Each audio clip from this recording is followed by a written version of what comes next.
Merci d'être au rendez-vous de ce nouvel entretien exclusif avec le ministre des Affaires étrangères et de la coopération internationale du Mali, son Excellence Abdoulaye Diop. Monsieur Diop, bonjour. Bonjour, Monsieur Gilles, beaucoup. C'est un honneur de vous avoir de nouveau dans nos studios. Merci, c'est toujours un plaisir pour nous aussi d'interagir avec vous et de suivre le travail que vous faites pour une information équilibrée sur le continent. D'ailleurs, le Mali, qui est le premier pays africain à accorder une licence d'exploitation à New World TV, nous vous donnons l'occasion pour vous exprimer notre profonde gratitude au président Assimi Goïta, au gouvernement et à vous-même, Excellence Monsieur Diop.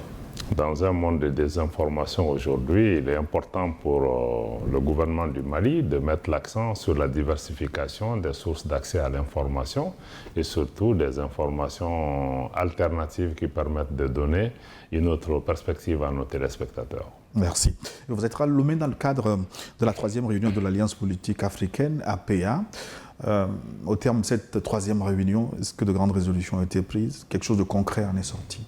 Ce qui est important, c'est que l'Alliance politique africaine est d'abord une initiative panafricaine qui a été impulsée par le Togo sous le leadership du président Faure Essosima Gnassingbé et qui vise à renforcer la collaboration et l'engagement des pays africains pour promouvoir non seulement le panafricanisme, mais faire avancer les causes de l'Afrique qui sont portées par des organisations régionales ou continentales comme l'Union africaine, mais dans un cadre qui est plus informel, plus ouvert, pas bureaucratique et qui nous permet d'avoir des échanges francs et surtout de mettre sur la table des solutions qui font avancer la cause du continent, à l'intérieur du continent, face à ces défis, mais aussi par rapport au monde extérieur. Et la première réunion qui s'était tenue ici à Lomé, à la seconde à Bamako. Aujourd'hui, nous avons encore la 3e à Lomé. La première, on était 10 pays. Aujourd'hui, il y a près de 21 pays qui ont été invités.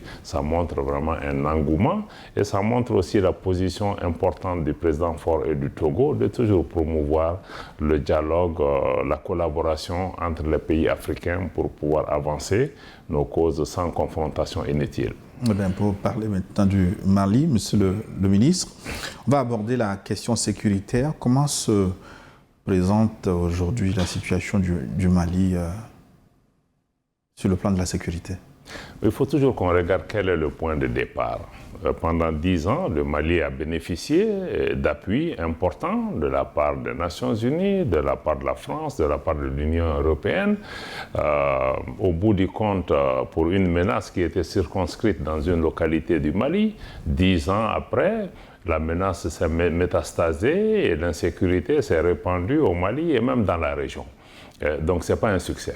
C'est un échec de cet appui international qui s'inscrivait dans une dynamique de dépendance qui n'a jamais envisagé l'autonomie du Mali, la mise en capacité des Maliens d'assurer leur sécurité. Nous sommes sortis de ce schéma et nous avons décidé de mettre en place un nouveau paradigme qui met la sécurité des Maliens entre les mains des Maliens.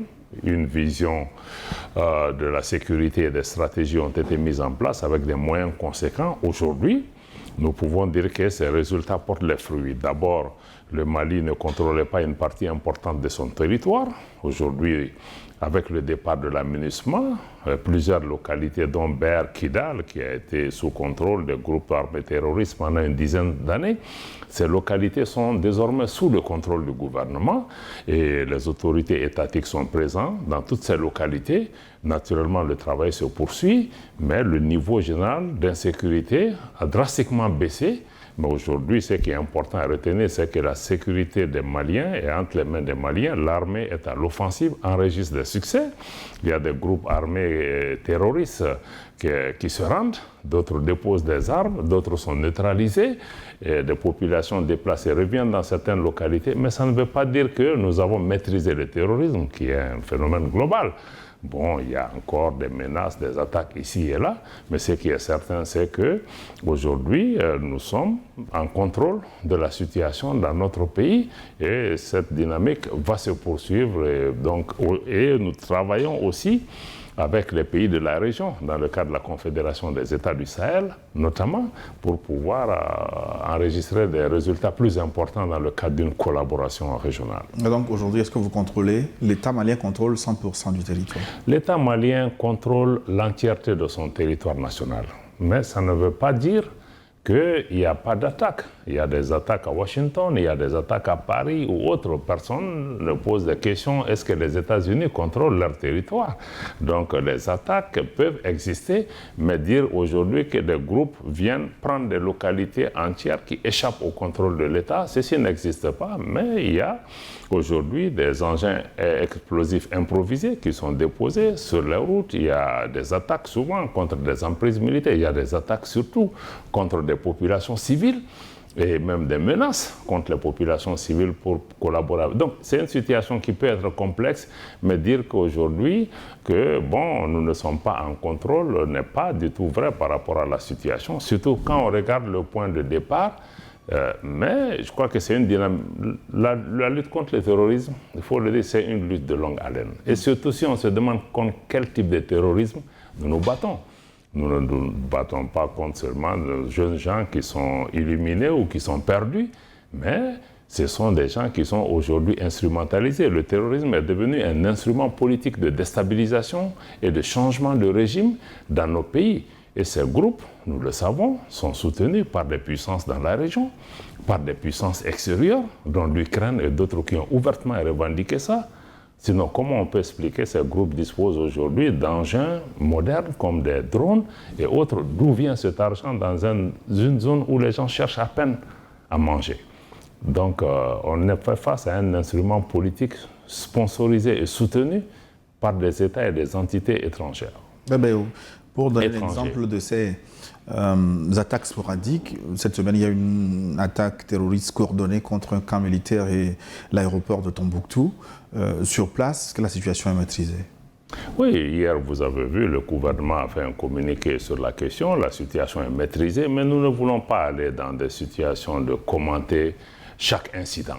Parce que ça aussi, les gens sont dans la désinformation, les gens sont dans la manipulation. Chaque incident est pris, repris, des fausses images sont diffusées pour décrédibiliser nos États. Mais ce qui est important à comprendre, c'est de comprendre qui est derrière et quelle est la stratégie en cours. La stratégie en cours, c'est de tout faire pour montrer que ceux qui étaient là, avec lesquels nous collaborons, qui sont partis, veulent tout faire pour montrer que l'État actuel a échoué. Donc ils sont dans cette dynamique. Nous sommes conscients qu'il y aura des attaques. Nous répondrons aux attaques. Nous restons à l'offensive et nous sommes déterminés à maintenir et à poursuivre ce combat. Il y a d'autres pays aussi, en Afrique, où il y a des attaques. Donc je pense que ça ne peut pas être l'indicateur en question. L'indicateur, c'est est-ce que nous sommes en capacité, est-ce que nous nous organisons pour maintenir ce combat? Oui, nous le faisons et nous comptons sur nous-mêmes pour pouvoir gagner ce combat. Nous comptons sur nos partenaires de l'AES pour pouvoir travailler ensemble, mais nous ne sommes pas du tout déstabilisés par ces campagnes de désinformation ou de commentaires d'incidents. Quand nos soldats sont tués, certains commentateurs sont plus contents que quand nous tuons des groupes terroristes. Donc nous comprenons qu'il y a d'autres enjeux. Ce terrorisme-là, encore une fois, je le dis, il est politique. Il vise des objectifs politiques, il vise la déstabilisation, il vise à prendre le contrôle de nos pays et ceci n'est pas acceptable. Mais vous parlez de la solidarité des pays du Sahel, mais vous ne bénéficiez pas du même soutien à toutes les frontières. Je prends la frontière de l'Algérie par exemple, où un de vos drones a été abattu dernièrement. Est-ce que vous pouvez venir à bout du terrorisme si vous ne bénéficiez pas de la collaboration d'un pays comme l'Algérie? Bon, comme je l'ai dit, le terrorisme est un phénomène mondial. Le terrorisme, naturellement, dépasse la capacité de quelque État que ce soit. Aussi puissant fut-il, on a besoin de collaborer avec d'autres pour pouvoir gagner cette guerre. Mais comme on le dit dans l'avion, quand il y a des secousses, quand vous entrez dans des zones de turbulence, il faut d'abord mettre son masque avant de s'occuper de son voisin. Donc nous cherchons d'abord à régler le problème chez nous avant de pouvoir être un partenaire. Mais si vous parlez de coopération régionale, vous avez parlé de l'Algérie, qui est un pays voisin du Mali. D'abord, je dois dire, avant d'aller loin, que le Mali compte sur lui-même et pas sur quelqu'un d'autre. pour pouvoir régler ce problème, même si une collaboration est nécessaire. Mais qu'est-ce que vous voulez que l'État malien attende d'un pays voisin comme l'Algérie, qui a abattu un drone malien en opération sur le territoire malien et qui ciblait des groupes terroristes violents qui entreprenaient des attaques contre le Mali. Nous pensons que c'est des gestes malheureux qui n'auraient pas dû être entre les États voisins.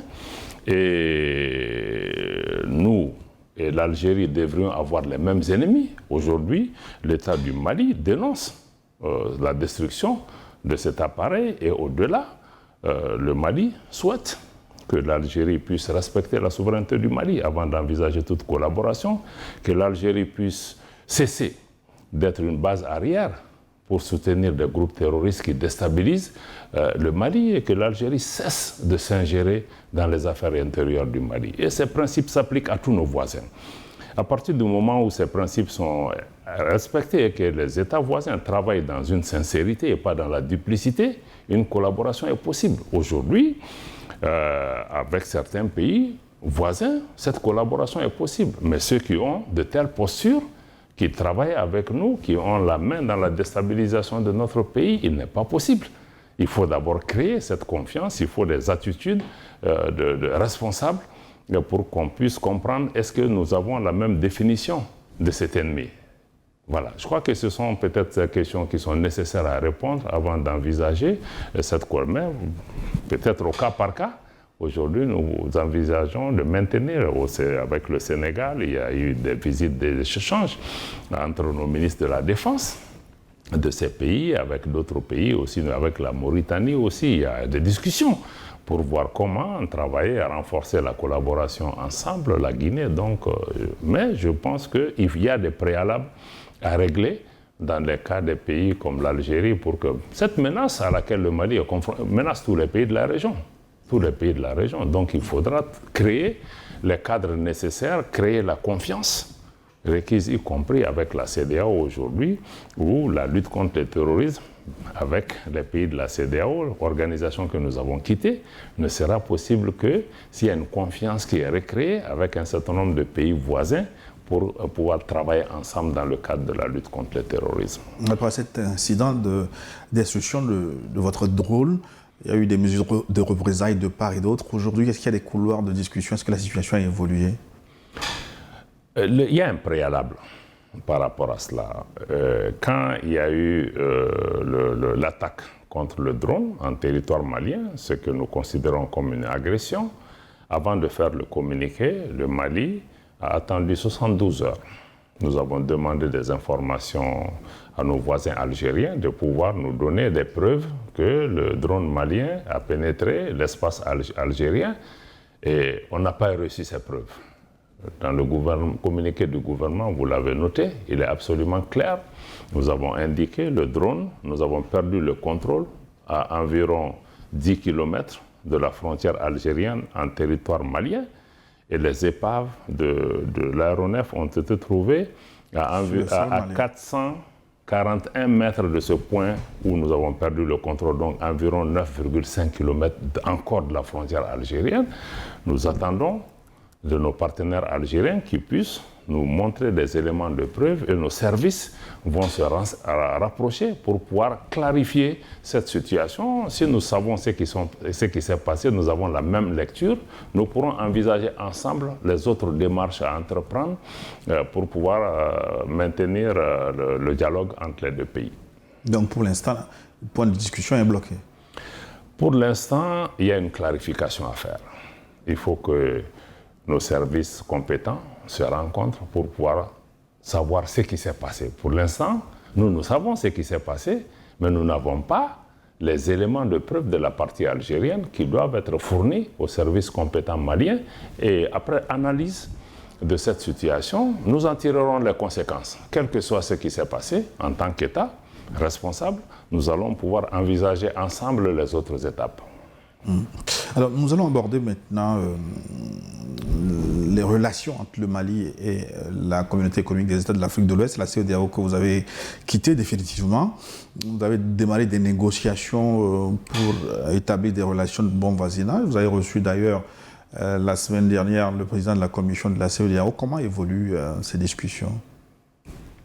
Bon, nous entrons dans une phase d'apaisement et de réalisme parce qu'il est clair que les discussions en cours ne visent nullement un retour quelconque. Ça, ce qui est envisagé maintenant, c'est un dialogue d'entité à entité. D'une part, la CEDEAO, qui regroupe 12 États membres, et d'autre part, l'AES, qui regroupe 3 États membres, pour regarder les modalités de pratique de ce retrait, comment ça va se traduire en termes de libre circulation des personnes, les sièges des organes, les différents mécanismes à mettre en place pour que ceci puisse se faire de façon organisée et qu'on n'ait pas un désengagement en désordre. Donc ces éléments sont en cours pour que nous arrivions à une sorte de pacte entre les deux organisations pour pouvoir s'entendre sur ça. Et nous nous réjouissons d'avoir eu l'opportunité de recevoir le président de la commission de la CEDEAO qui est venu à Bamako le 22 mai dernier, et nous avons eu un échange avec mes 2 autres collègues du Burkina et du Niger. Les échanges se sont passés dans une atmosphère fraternelle et nous espérons que les semaines à venir nous permettront de rentrer dans la matière.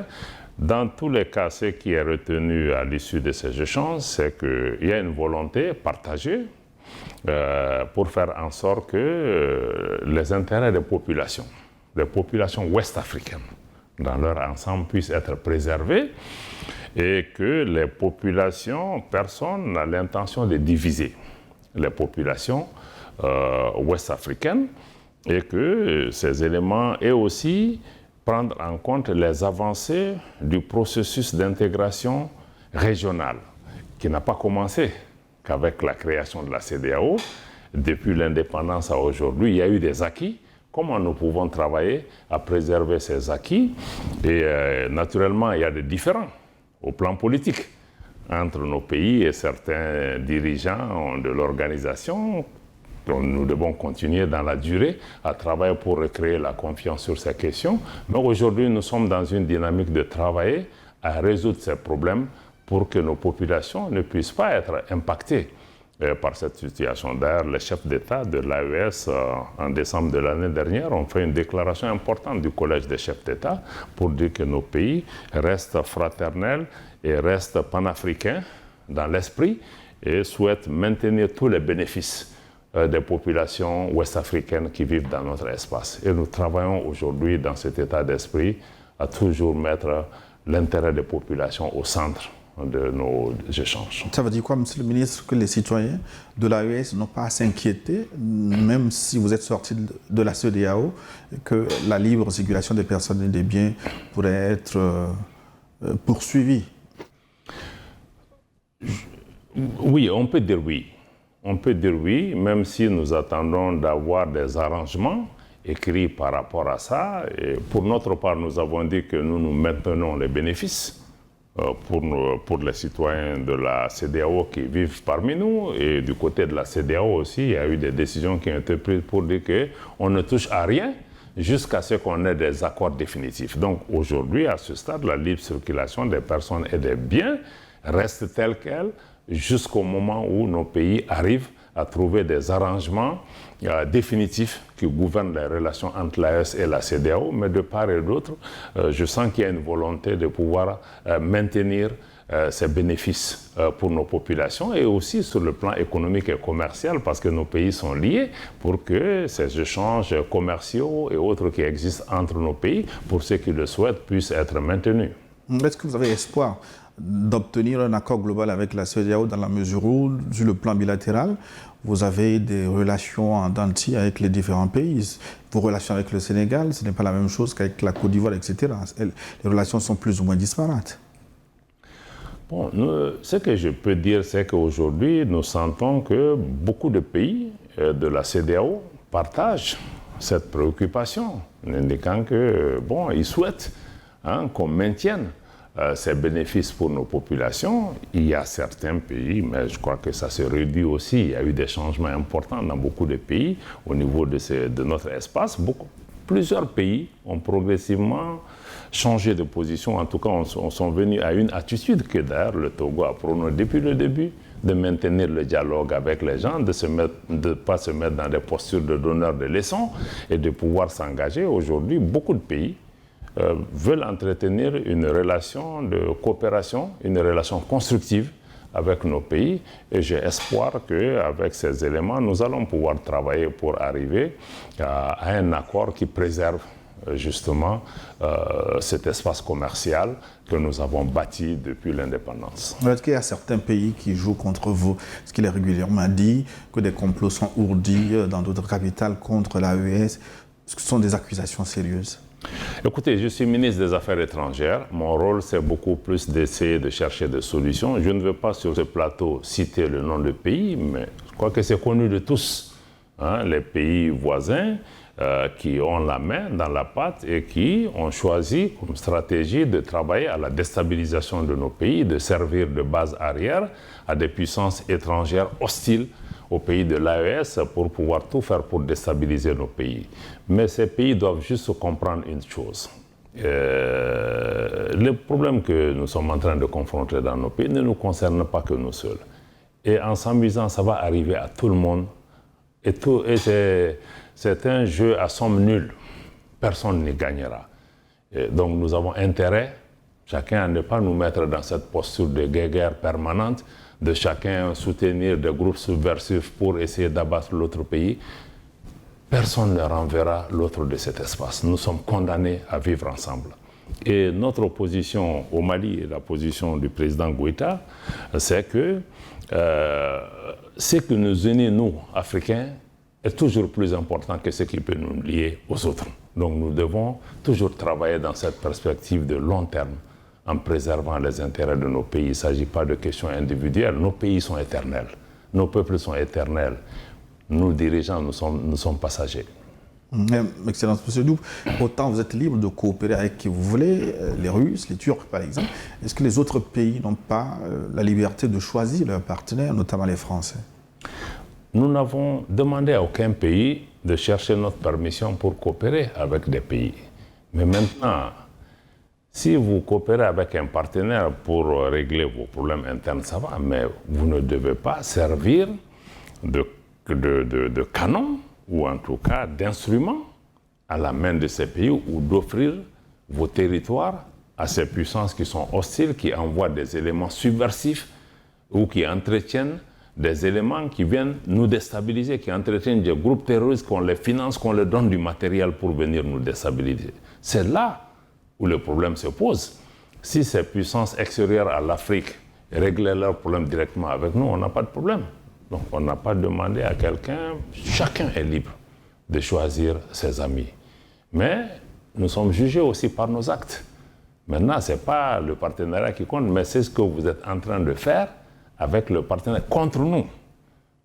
Et ça ne doit pas être contre nous, parce que nous, au niveau de l'AES, on n'est pas en train d'entretenir des groupes pour aller menacer des pays voisins. Nous cherchons notre sécurité. Notre ennemi, ce sont les groupes terroristes que nous cherchons à combattre, pendant que d'autres cherchent plutôt à se défaire de nous. Donc ce n'est pas la même dynamique. Autant nous proclamons notre droit à la souveraineté, autant nous respectons la souveraineté des autres pays, mais le voisinage ne peut pas s'accommoder de ce type de duplicité et de constituer des menaces pour des voisins. Pour apporter des preuves à ce que vous dites, pourquoi vous ne constituez pas un dossier comme ce que vous avez fait contre la France, déposé au Conseil de sécurité de l'ONU, ce qui n'a pas connu de suite jusqu'à présent? Pourquoi vous ne faites pas la même chose pour certains pays qui vous déstabiliseraient dans la sous-région? Vous savez, on le fait, mais il faut aussi être réaliste. Il faut être réaliste dans ce sens que même cette démarche au niveau du Conseil de sécurité, qui n'a pas donné les suites que nous voulons, a montré un peu, quelque part, l'inefficacité ou même la duplicité de ces organisations qui sont contrôlées justement par ceux qui nous créent ces problèmes et qui ne vont pas nous donner ces réponses qu'il faut. C'est pourquoi il faut que nous-mêmes nous organisons pour apporter les réponses que nous pouvons apporter. Parce que si chaque fois on est là à courir derrière d'autres pour des choses qui nous font même, qui constituent des distractions pour nous, je crois que nous commencerons. Ces démarches ne sont pas à exclure, que ce soit auprès d'instances internationales comme les Nations Unies ou d'instances judiciaires, nous réservons le droit de le faire, mais nous allons aussi répondre sur le terrain à ces menaces pour protéger nos pays. Nous n'allons pas nous asseoir, nous n'allons pas croiser les bras. Et la Confédération des États du Sahel a été aussi constituée en partie pour nous protéger, pour répondre à toute menace en tant que mécanisme de sécurité collective défensive, encore une fois je le rappelle, défensive. Vous voulez dire que vous répondrez du tic au tac? Bon, tic au tac, ça c'est difficile à dire. D'abord, ce n'est pas moi qui prends ces décisions, qui sont prises au niveau du chef suprême des armées, qui est le président de la transition ou d'autres responsables. Mais nous apprécierons chaque situation. Nous ferons ce qui est nécessaire pour défendre nos pays. Si nous sommes attaqués, si nous sommes agressés, nous nous organiserons pour nous répondre. Maintenant, chaque situation va nécessiter une réponse qui sera réfléchie et proportionnée en fonction de la menace qui se présente. Et dans le cadre des relations bilatérales, l'AES a signé avec le Togo, par exemple, un accord d'interconnexion douanière. Pourquoi vos relations avec le Togo sont restées cordiales malgré les tensions avec les autres? Bon, avec le Togo, le point de départ d'abord, c'est de comprendre que la posture et la vision même du président Faure Essosimna Gnassingbé, qui a une posture politique qui est claire depuis des années, une posture qui fait que le Togo, ayant lui-même fait l'objet de sanctions, est par principe opposé à la politique des sanctions et que le président Faure privilégie toujours le dialogue, la discussion avec les uns et les autres, le réalisme politique aussi pour pouvoir apporter des réponses. C'est ce qui fait qu'aujourd'hui, d'ailleurs, le Togo est une plateforme diplomatique importante parce que tout le monde se rencontre au Togo. Et je pense que c'est comme ça qu'on peut chercher des solutions.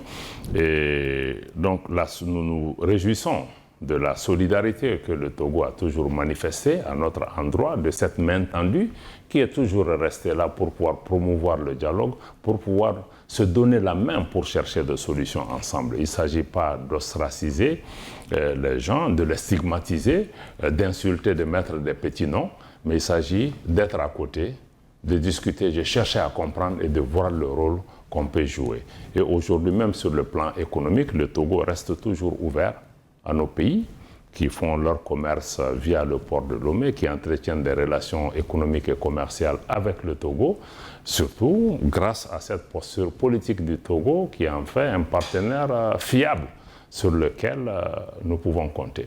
Votre homologue du Togo, le ministre des Affaires étrangères, le professeur Robert Doucet, a fait une déclaration récemment qui a fait le tour du monde.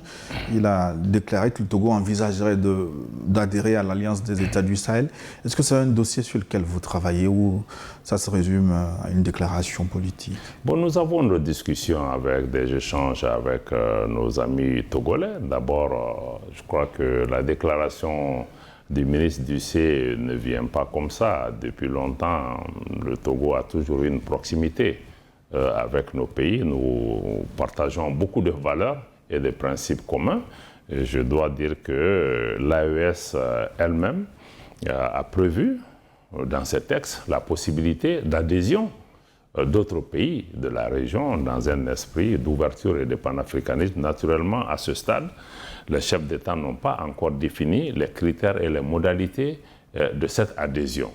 Mais je peux vous dire que nous maintenons une relation forte avec le Togo et le moment venu, je suis certain que nos chefs d'État apprécieront cet intérêt qui a été exprimé, qui mériterait d'être examiné à la lumière naturellement de ces différents critères qui se mettent là, mais sans même atteindre ce niveau. Aujourd'hui, nous avons une relation de coopération économique, commerciale, politique très très important avec le Togo. Et je rappelle que le Togo a été le premier, en tout cas un des seuls pays qui nous a toujours maintenu cette main tendue quand nos pays étaient sanctionnés. Et nous exprimons notre gratitude à l'endroit du Togo et nous pensons que le Togo reste un ami fiable avec lequel nous sommes ouverts à cheminer selon les cadres qui seront déterminés par nos chefs d'État. Donc, ça veut dire que l'AES ne trouverait pas d'inconvénient à s'élargir à d'autres pays, peut-être le Togo, peut-être le Tchad ou d'autres demain?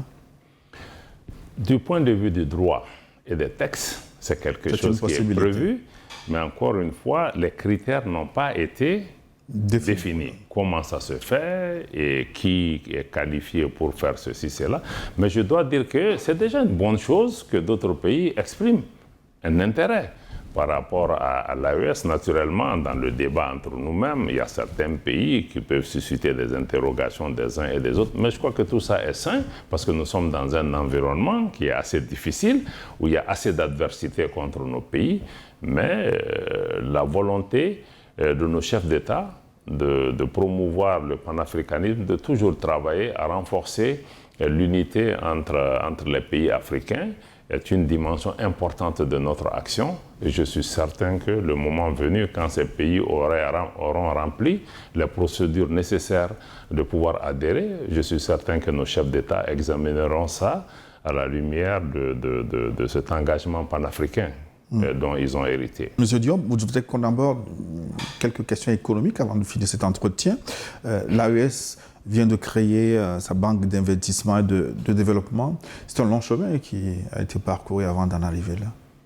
Oui, effectivement, mais au départ, d'abord, il faut qu'on comprenne que l'AES, on n'a pas eu le temps de le dire, est fondée sur 3 piliers essentiels. Le premier, c'est la défense et la sécurité, sur lesquels, comme vous l'avez vu, il y a eu des progrès importants sur la question de la sécurisation de notre espace, la mise en place d'une force unifiée entre nos pays et aujourd'hui les opérations conjointes qui sont déjà en cours dans nos 3 pays. Le second pilier est le pilier diplomatie. Ça, vous voyez que chaque jour, il y a des concertations permanentes entre les 3 ministres des Affaires étrangères sur toutes les questions.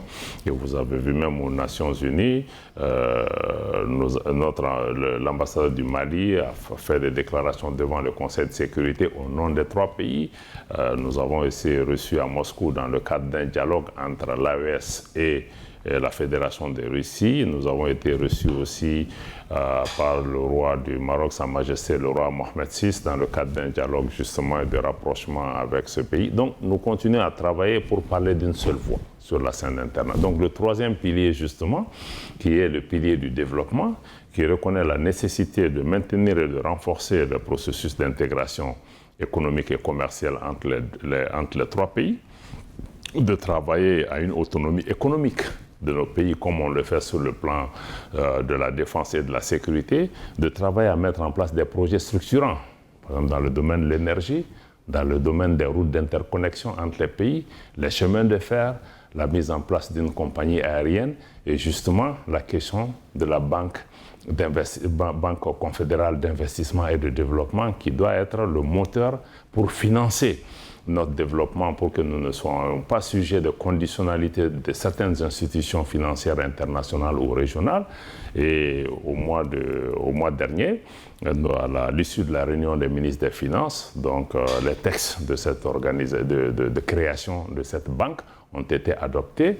D'ici la fin de l'année, le capital sera dégagé. Les mécanismes de gouvernance devront être mis également en place pour faire en sorte que ceci devienne, cette année même, une réalité pour nous permettre de financer notre développement sur la base d'abord de nos ressources propres. Encore une fois, l'AES, notre engagement, c'est d'abord de compter sur nous-mêmes. Parce que nous ne pouvons pas faire ces projets, nous ne pouvons pas faire ces plans basés sur la bonne volonté d'autres.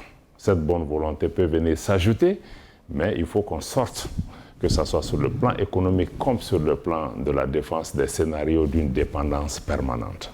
Mais certains analystes estiment que c'est l'étape la plus importante avant la création d'une monnaie du Sahel. Bon, j'ai lu le communiqué final qui est sorti de la déclaration des ministres des Finances. Je n'ai pas vu mention de cette question monétaire, mais quoi qu'il en soit, le plus important pour nous, c'est d'avancer en essayant de consolider le système économique en place. La banque est déjà un jalon extrêmement important pour nous permettre d'avancer.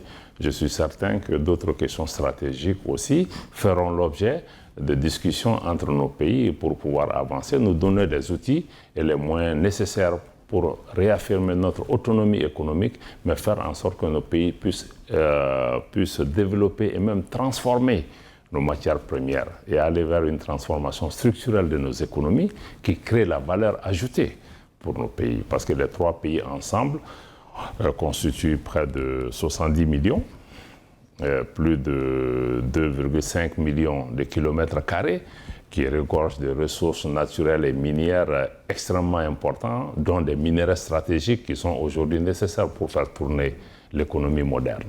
Donc nous pensons qu'avec ces éléments de transformation, nos pays peuvent se positionner et développer des partenariats nécessaires pour renforcer notre position économique dans la région et sur le plan international. Ça veut dire que la question de la monnaie devra attendre encore certaines évolutions avant de devenir réalité. Je ne peux pas vous dire plus que ce que j'ai dit par rapport à cette question, parce que je ne suis pas prioritairement responsable de ces questions, mais le plus important pour nous, c'est de travailler aujourd'hui pour réaffirmer notre autonomie sur le plan économique, comment valoriser nos différentes matières. Les autres questions feront l'objet d'examen le moment approprié. Monsieur le ministre, au-delà de tout, après avoir balayé toutes ces questions, comment se porte le Mali aujourd'hui, le citoyen lambda? Le Mali est debout. Le Mali fait face à des défis. Le Mali fait face à des difficultés importantes, mais le Mali est debout. Le Mali compte sur lui-même. Le Mali cherche en son sein et en son fort intérieur les ressources humaines et les ressources matérielles nécessaires pour arriver à l'objectif que nous recherchons. Je vous rappelle que le Mali est un vieux pays, pays d'une vieille civilisation, héritier de grands empires, et nous avons les ressources spirituelles, morales et autres pour pouvoir surmonter ces défis parce que nos pays viennent de loin. D'ailleurs, les phases que nous avons traversées par la grâce de Dieu, nous avons pu sortir de ces situations. Il n'y a pas de raison à ce que notre pays ne se relève pas. Les potentialités dont j'ai parlé existent au niveau de nos pays. Ce qu'il nous faut, c'est de pouvoir nous organiser davantage, d'avoir, comme nous l'avons aujourd'hui, une vision claire de la démarche, d'avoir surtout l'engagement nécessaire de travailler à ce que nous puissions arriver à ces objectifs en comptant sur nous-mêmes. Je reste toujours optimiste pour mon pays. Naturellement, le chemin que nous avons choisi, c'est un chemin difficile. Quand on décide de se prendre en charge, on touche toujours aux intérêts d'autrui. On devient même l'ennemi de certains. On cherche à vous détruire. Je crois que ceci fait partie du jeu, ça ne doit pas nous décourager. Certains qui sont passés avant nous ont eu à faire face aux mêmes difficultés. Mais je crois que ceci doit être Comme quelqu'un l'a dit, quand d'autres t'applaudissent souvent, ça veut dire que tu es sur la mauvaise voie. Mais quand tu fais l'objet de tant d'adversité, peut-être quelque part tu es sur la bonne voie. Donc la voie qu'on a choisie, les Maliens sont conscients, nous en sommes conscients. C'est un chemin difficile.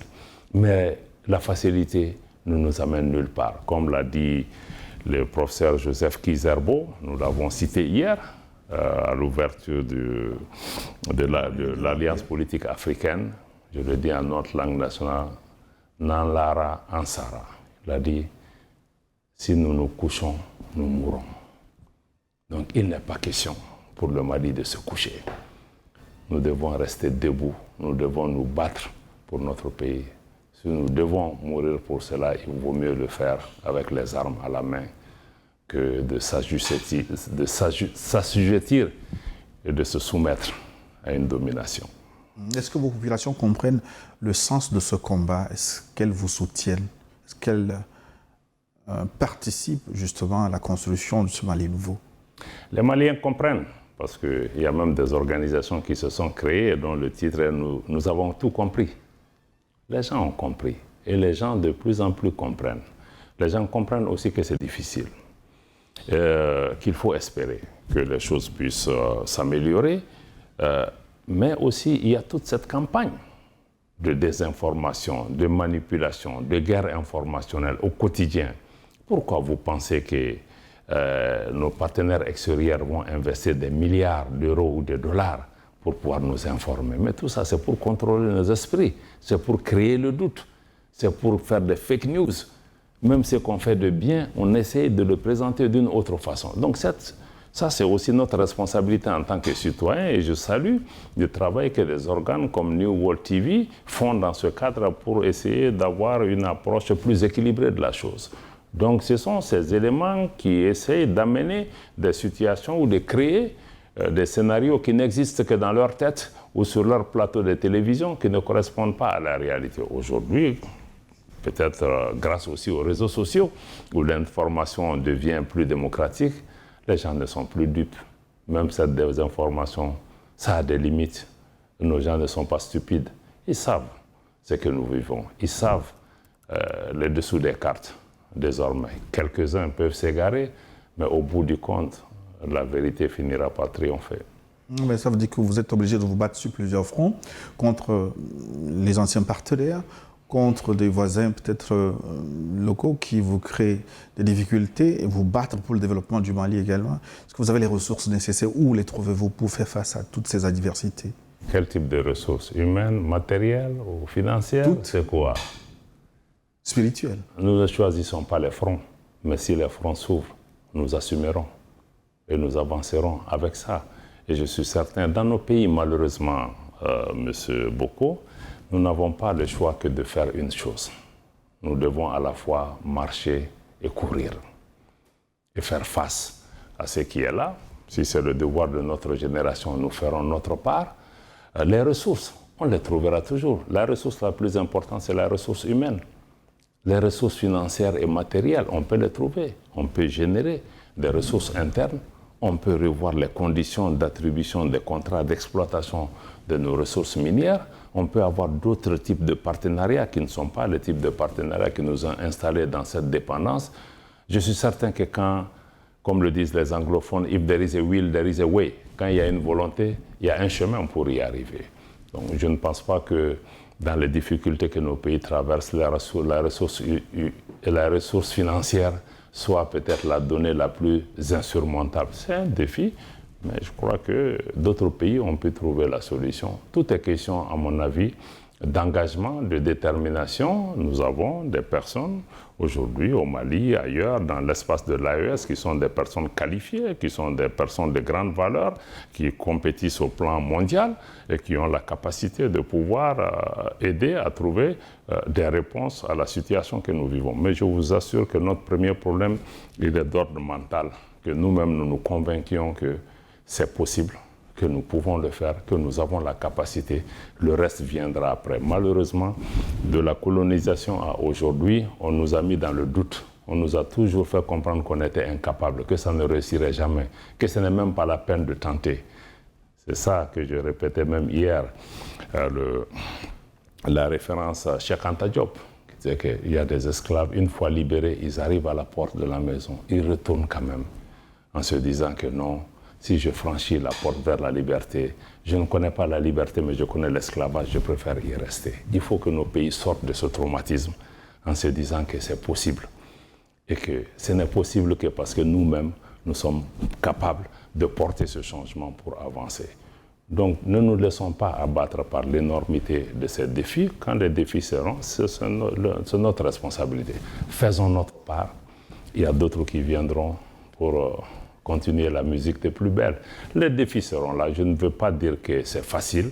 Et si c'était facile aussi, il y aura beaucoup plus de gens pour pouvoir le faire. Parce que c'est difficile que nous sommes là pour pouvoir faire ce travail-là. Le plus important, c'est notre engagement et notre détermination à aller de l'avant et être honnête avec nous-mêmes et reconnaître nos limites et puis voir aussi partout où il y a une fenêtre d'action, nous le ferons. Si les défis viennent de façon simultanée, nous n'avons pas le choix.